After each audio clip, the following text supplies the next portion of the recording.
苗圃百福第6課，重新得力，追求聖靈充滿，大有能力。第2天，羅馬書8章5節，因為隨從肉體的人體貼肉體的事，隨從聖靈的人體貼聖靈的事。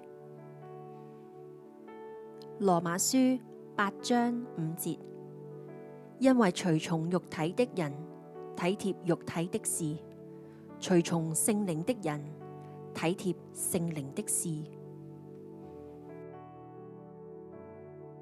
親愛的主耶穌，求你幫助我成為一位隨從聖靈、願意體貼聖靈行事的人。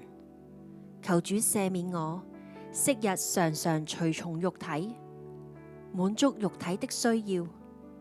從今以後，我要敏銳聖靈，得着聖靈的幫助，成為一位合神心意的人，單單討神喜悅。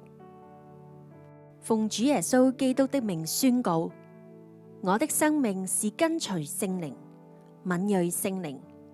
凡我所作的每一件事，都被聖靈充滿。我的行為舉止蒙聖靈引導，讓神在我生命中掌權作王。我願意一生跟從神，成為主合用的器皿。阿們。